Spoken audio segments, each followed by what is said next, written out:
안녕하세요. 이 주제로 이야기해봐요 팟캐스트예요. 저는 민우예요. 안녕하세요. 저는 유나예요. 오늘은 그 DNA 조상찾기 검사 이거 한번 얘기해보려고 해요. 요즘 관심들 많으시잖아요. 네, 맞아요. 꽤 흥미로운 주제죠. 이게 정확히 뭘 알려주는 건지 또 우리가 혹시 좀 잘못 생각하는 건 없는지 그런 걸 좀 깊이 알아보면 좋을 것 같아요. 네. 많은 분들이 이걸로 뭐랄까 진짜 내 뿌리, 내 인종 이런 걸 알 수 있다고 생각하시는데 사실 과학적으로는 이게 훨씬 복잡하거든요. 아, 복잡하다고요? 일단 이 검사 어떻게 하는 거예요? 간단해요. 그냥 침이나 뭐 머리카락 같은 걸 보내면 이제 분석해서 조상이 대략 어느 지역 출신일 가능성이 높다 이렇게 알려주는 거예요. 근데 여기서 중요한 게 있어요. 어떤 점이죠? 이 결과가 내가 딱 무슨 인종이다 이걸 보여주는 걸까요? 꼭 그렇지는 않다는 거죠. 아, 인종을 딱 알려주는 게 아니고요. 네. 왜냐면 우리가 보통 말하는 흑인, 백인, 아시아인 이런 인종 구분 있잖아요. 이게 엄밀히 말하면 과학적인 분류라기보다는 사회적으로 만들어진 개념에 가까워요. 사회적으로 만들어진 개념이요? 그게 무슨 뜻이에요? 그러니까 역사나 문화 속에서 사람들이 편의상 혹은 어떤 목적을 가지고 그룹을 나눈 거라는 거죠. 그리고 이 DNA 검사는요, 우리 유전자 전체를 보는 게 아니에요. 사람은 사실 99.9% DNA가 다 똑같거든요. 99.9%나요? 와우. 네.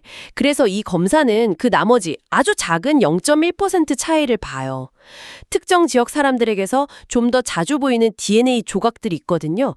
그걸 찾아서 내 DNA가 어느 지역 사람들 데이터랑 얼마나 비슷한지 그 확률을 보여주는 거예요. 아, 확률이군요. 딱 떨어지는 답이 아니라. 그렇죠. 그러니까 이건 예상치, 가능성 이런 거지 확정적인 건 아니에요. 심지어 그 회사 데이터가 업데이트되면 결과가 달라지기도 하고요. 그렇군요. 그럼 우리가 보통 생각하는 그 인종 개념이랑은 확실히 다르네요. 네, 가장 중요한 포인트예요. 인종은 생물학적 실체라기보다 사회적인 약속 같은 거라는 점. 그래서 과학적으로 막 100% 순수 555 인종 이런 건 사실상 없다고 봐야죠. 아, 그럼 이해를 돕기 위해 그 한국 연예인들 사례 좀 볼까요? 재밌는 결과들이 좀 있었잖아요. 아, 네네. 예를 들어 유튜버 조민 씨요. 할아버지가 인도분 같다고 해서 혹시 인도 혈통이 있지 않을까 기대를 좀 했었대요. 네, 혈통이요. 같은 피, 뭐 이런 거잖아요. 그렇죠. 근데 결과는 100% 동아시아인이었어요. 100%요? 와, 코미디언 박미선 씨도 비슷했죠? 네, 맞아요. 박미선 씨는 외모가 좀 이국적이라는 말을 들어서 혹시 유럽 쪽 이렇게 생각하고 검사했는데 역시 100% 동아시아인으로 나왔죠.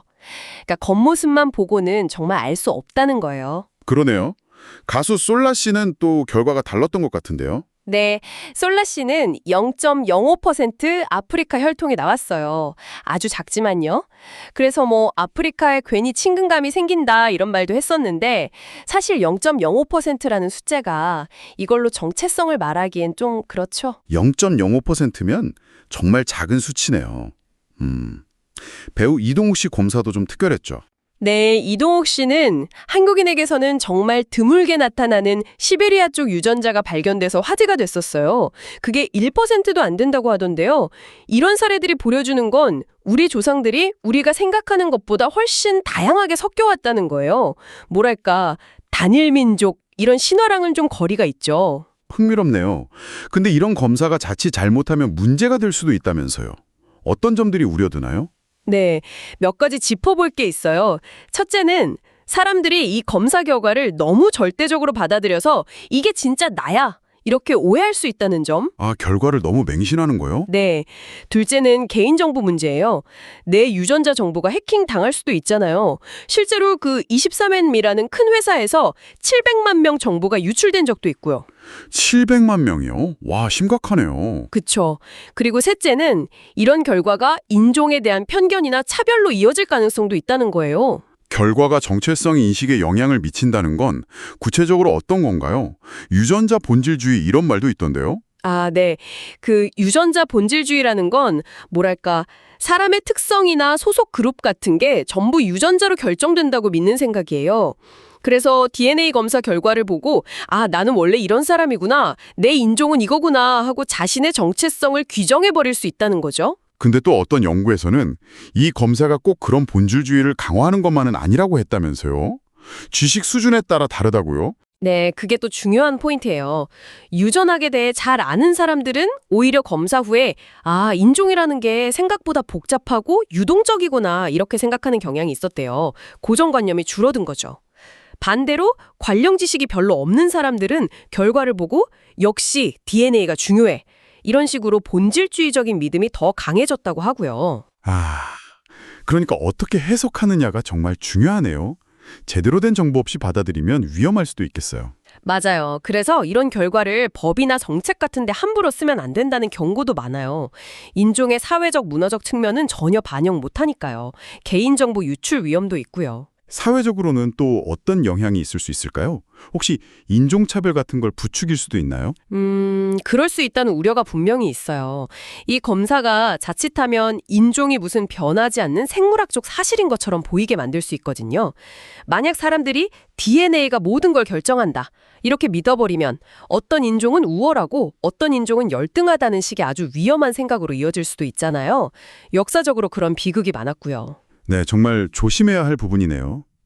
그럼 이 모든 걸 종합해 볼 때 우리는 이 DNA 검사를 어떻게 받아들이면 좋을까요? 일단 그냥 흥미로운 정보, 내 개인적인 역사의 한 조각 정도로 가볍게 생각하는 게 좋을 것 같아요. 재미는 있잖아요. 하지만 꼭 기억해야 할 건 이게 내 정체성의 전부는 아니라는 거. 정체성은 DNA보다는 내가 살아온 문화, 언어, 경험 이런 걸로 만들어지는 거니까요. 그리고 모든 사람은 DNA 결과와 상관없이 평등하고 소위 순수한 인종 같은 건 과학적으로 없다는 점도요. 네, 오늘 이야기 들어보니까 DNA 조상 검사라는 게 단순히 혈통 궁금증 풀어주는 걸 넘어서 정체성, 사회적 인식, 개인정보까지 정말 복잡하게 얽혀 있네요. 그렇죠. 이 검사는 과거에 대한 단서를 줄 수는 있지만 현재의 우리가 속한 사회 그룹을 정의해주지는 못해요. 결과를 너무 믿기보다는 비판적으로 그리고 충분한 지식을 가지고 이해하는 태도가 필요해요. 마지막으로 한 말씀 부탁드려요. DNA 검사 흥미롭죠? 근데 나는 누구인가 이 질문에 대한 궁극적인 답은 그 염기서열 안에 있는 게 아니에요. 답은 우리가 어떻게 살아가고 뭘 믿고 또 어떤 사람이 되고 싶어 하는지 바로 우리 자신 안에 있다고 생각해요. 우리 모두는 그냥 그 자체로 소중한 인간이니까요. 오늘 이 주제로 이야기해봐요. 여기까지요. 다음 시간에도 흥미로운 주제로 다시 찾아올게요. 안녕히 계세요. 안녕히 계세요. 다음 시간에 또 만나요.